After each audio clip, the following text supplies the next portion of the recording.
শুক্রবার যায় শুক্রবার আসে, কিন্তু হাদি হত্যার বিচারের কোনো অগ্রগতি নাই বা আসামিদেরকেও বাংলাদেশে আনার কোনো এখন পর্যন্ত কোনো অগ্রগতি দেখা যায়নি।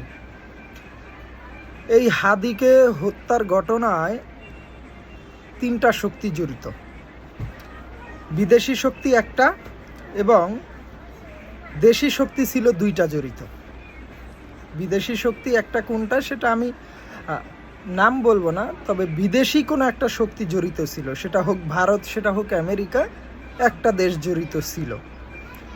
আর দেশি 2টা শক্তি কারা সেটা আমার মনে হয় আপনারা ইতিমধ্যে অনেকেই ধারণা করতে পারছেন বা ইতিমধ্যে অনেকেই বুঝেছেন যে দেশের ভিতরে কোন 2টা শক্তি হাদি হত্যার পিছনে জড়িত ছিল।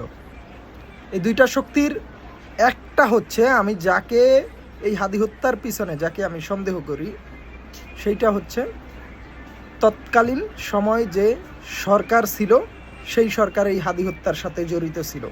সেই সরকার অথবা সেই সরকারের কোনো না কোনো পর্যায়ের লোক হাদি হত্যার পিছনে সরাসরি তারা সংশ্লিষ্ট ছিল।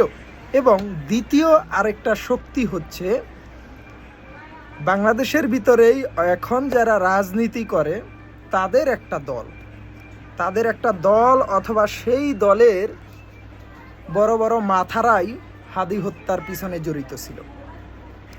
হাদিকে মূলত আওয়ামী লীগ টার্গেট করে নাই। আমরা হয়তোবা যখন আওয়ামী লীগের সেই সন্ত্রাসী হত্যা করা গুলি করেছে হাদিকে, আমরা তখন অনেকেই ভেবেছি যে হয়তোবা আওয়ামী লীগই হাদিকে টার্গেট করেছে। না, আওয়ামী লীগ যদি হাদিকে টার্গেট করতো তাহলে আরও যারা সমন্বয়ক ছিল, হ্যাঁ, বড় বড়, তাদেরকেও টার্গেট কিলিং করা হইতো। তবে হাদিকে হত্যার পিছনে আওয়ামী লীগের যতটা না সন্দেহ আছে জড়িত, তার চেয়ে যোজন ডাবল সন্দেহ আছে বর্তমানে যারা এই দেশের রাজনীতি করতেছে তাদের উপরে।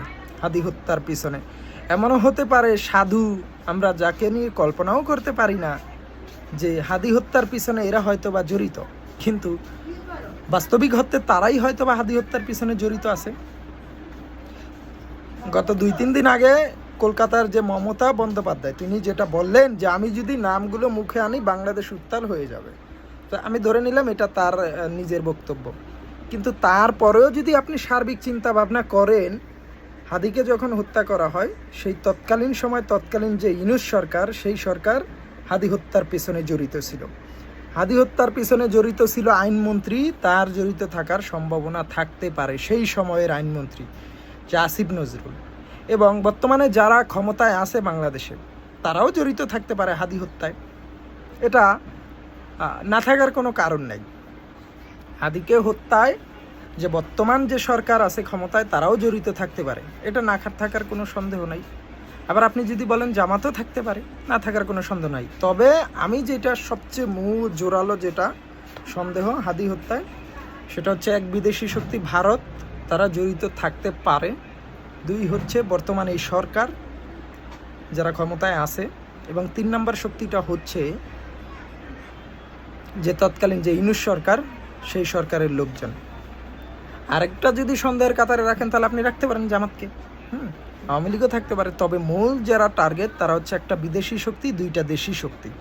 দেশি শক্তির 2টা হচ্ছে, একটা হচ্ছে স্পষ্ট করে আমি সন্দেহ করি তাদেরকেই, যে তৎকালীন ইউনূস সরকারের কোনো পর্যায়ের লোকজন হাদি হত্যার সাথে জড়িত ছিল।